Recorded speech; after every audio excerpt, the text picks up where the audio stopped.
सीतारामचंद्राभ्याम नमः। श्रीमद् वाल्मीकि रामायण अयोध्या कांड 114वां सर्ग।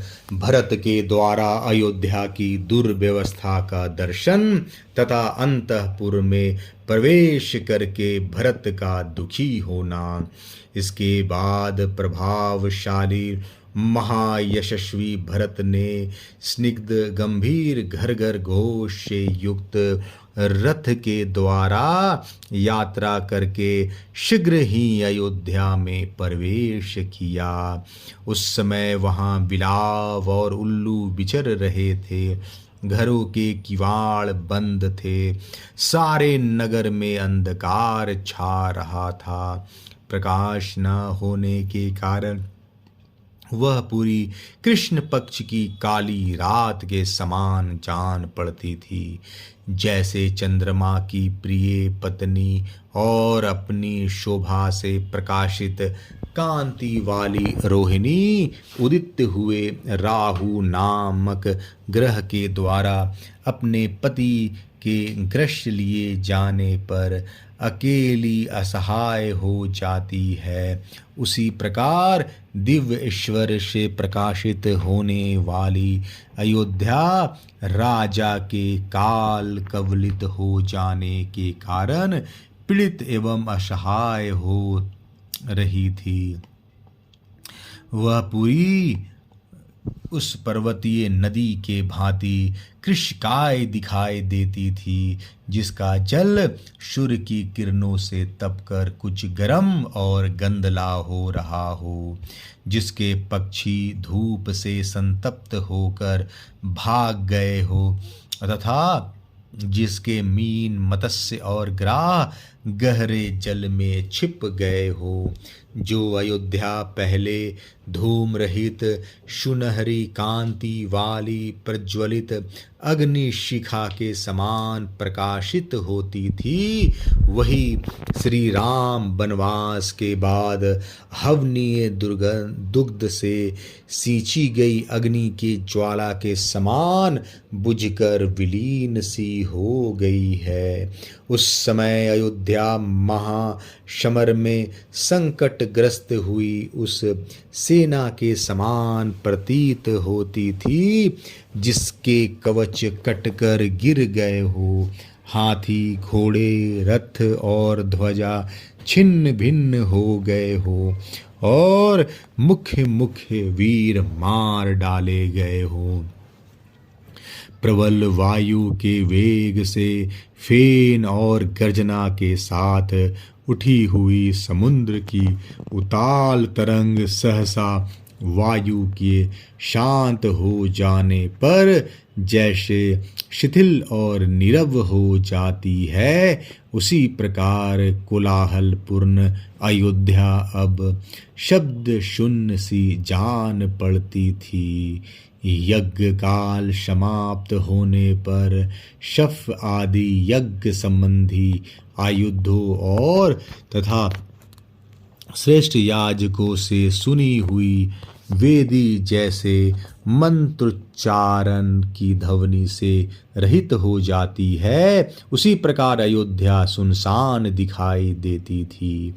जैसे कोई गाय सांड के साथ समागम के लिए उत्सुक हो, उसी अवस्था में उसे सांड से अलग कर दिया गया हो और वह नूतन घास चरना अर्थभाव से गोष्ठी में बंधी हुई खड़ी हो, उसी तरह अयोध्यापुरी भी आंतरिक वेदना से पीड़ित थी। श्री राम आदि से रहित हुई अयोध्या मोतियों की उस नूतन माला के समान श्रीहीन हो गई थी, जिसकी अत्यंत चिकनी चमकीली उत्तम तथा अच्छी जाति की पद्मराग आदि मनिया उससे निकाल कर अलग कर दी गई हो। जो पुण्य क्षय होने के कारण सहसा अपने स्थान से भ्रष्ट हो पृथ्वी पर आ पहुंची हो, अतः जिसकी विस्तृत प्रभा छिन्न हो गई हो। आकाश में गिरी हुई उस तारिका की भांति अयोध्या शोभाहीन हो गई थी। जो ग्रीष्म ऋतु में पहले फूलों से लदी हुई होने के कारण श्री राम आदि से रहित हुई अयोध्या मोतियों की उस नूतन माला के समान श्रीहीन हो गई थी, जिसकी अत्यंत चिकनी चमेली उत्तम तथा अच्छी जाति की पद्मराग आदि मनियां उसे निकाल कर अलग कर दी गई हो। जो पुण्य क्षय होने के कारण सहसा अपने स्थान से भ्रष्ट हो पृथ्वी पर आ पहुंची हो, अतएव जिसकी विस्तृत प्रभा छिन्न हो गई हो, आकाश से गिरी हुई उस तारिका की भांति अयोध्या शोभाहीन हो गई थी। जो ग्रीष्म ऋतु में पहले फूलों से लदी हुई होने के कारण मत वाले भ्रमरों से सुशोभित होती रही हो और फिर सहसा दावानल के लपेट में आकर मुरझा गई हो। वन की उस लता के समान पहले की उल्लासपूर्ण अयोध्या अब उदास हो गई थी। वहाँ के व्यापारी वनिक शोक से व्याकुल होने के कारण किंग कर्तव्य विमूढ़ हो गए थे। बाजार हाट और दुकानें बहुत कम खुली हुई थी। उस समय सारी पुरी उस आकाश की भांति शोभाहीन हो गई थी जहाँ बादलों के घटाएं घिर आई हो तथा तारे तथा चंद्रमा ढक गए हो।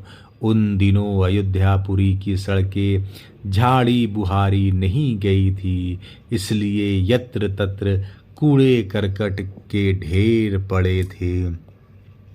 उस अवस्था में वह नगरी उस उजड़ी हुई पान भूमि मधुशाला के समान श्रीहीन दिखाई देती थी, जिसका सफाई न की गई हो, जहाँ मधु से खाली टूटी फूटी प्याली पड़ी हो और जहाँ के पीने वाले भी नष्ट हो गए हो।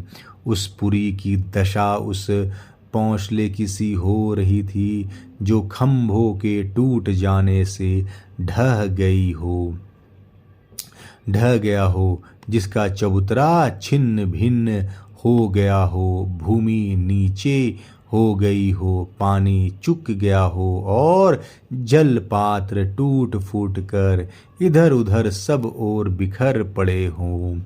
जो विशाल और संपूर्ण धनुष्य में फैली हुई हो, जिसकी दोनों कोटियों किनारों में बांधने के लिए जिसमें रस्सी जुड़ी हुई हो, किंतु वेगशाली वीरों के वाणों से कटकर धनुष से पृथ्वी पर गिर पड़ी हो, उस प्रत्यंचा के समान ही अयोध्यापुरी भी स्थान भ्रष्ट हुई सी दिखाई देती थी। जिस पर युद्ध कुशल घुड़सवार ने सवारी की हो और जिसे शत्रु पक्ष की सेना ने सहसा मार गिराया हो, युद्ध भूमि में पड़ी हुई उस घोड़ी की जो दशा होती है, वही उस समय अयोध्यापुरी की भी थी। कैकेयी के कुचक्र से उसके संचालक नरेश का स्वर्गवास और युवराज का वनवास हो गया था। रथ पर बैठे हुए श्रीमान दशरथ नंदन भरत ने उस समय श्रेष्ठ रथ का संचालन करने वाले सारथी सुमंत्र से इस प्रकार कहा, अब अयोध्या में पहले की भांति सब ओर फैला हुआ गाने बजाने का गंभीर नाद नहीं सुनाई पड़ता। यह कितने कष्ट की बात है। अब चारों ओर वारुणी मधु की मादक गंध व्याप्त हुई, फूलों की सुगंध तथा चंदन और अगरू की पवित्र गंध नहीं फैल रही है। अच्छी अच्छी सवारियों के आवाज, घोड़ों के हिंसने की सुनिग्ध शब्द, मत वाले हाथियों का चिंघाड़ना तथा रथों की घरघराहट का महान शब्द ये सब नहीं सुनाई दे रहे हैं। श्री रामचंद्र जी के निर्वासित होने के कारण ही इस पुरी में इस प्रकार इन सब प्रकार के शब्दों का श्रवण नहीं हो रहा है। श्री राम के चले जाने से यहाँ के तरुण बहुत ही संतप्त हैं। वे चंदन और अगरू की सुगंध का सेवन नहीं करते तथा बहुमूल्य वनमाला भी नहीं धारण करते। अब इस पुरी के लोग विचित्र फूलों का हार पहनकर बाहर घूमने के लिए नहीं निकलते हैं। श्री राम के शोक से पीड़ित हुए इस नगर में अब नाना प्रकार के उत्सव नहीं हो रहे हैं। जय ही इस पुरी की वह सारी शोभा मेरे भाई के साथ ही चली गई। जैसे वेग युक्त वर्षा के कारण शुक्ल पक्ष की चांदनी रात भी शोभा नहीं पाती है, उसी प्रकार नेत्रों से आंसू बहाती हुई यह अयोध्या भी शोभित नहीं हो रही है। अब कब मेरे भाई महोत्सव की भांति अयोध्या में पधारेंगे और ग्रीष्म ऋतु में प्रकट हुए मेघ की भांति सबके हृदय में हर्ष का संचार करेंगे। अब अयोध्या की बड़ी बड़ी सड़कें हर्ष से उछलकर चलते हुए मनोहर वेशधारी तरुणों के शुभागमन से शोभा नहीं पा रही है। इस प्रकार सारथी के साथ बातचीत करते हुए दुखी भरत उस समय सिंह से रहित गुफा की भांति राजा दशरथ से हीन पिता के निवास स्थान राजमहल में गए। जैसे सूर्य के छिप जाने से दिन की शोभा नष्ट हो जाती है और देवता शोक करने लगते हैं, उसी प्रकार उस समय वह अंतःपुर शोभाहीन हो गया था और वहाँ के लोग शोक मग्न थे।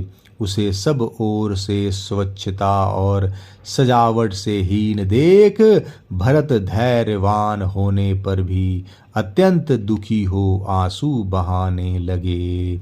अयोध्या कांड 114वां सर्ग समाप्त। जय श्री राम।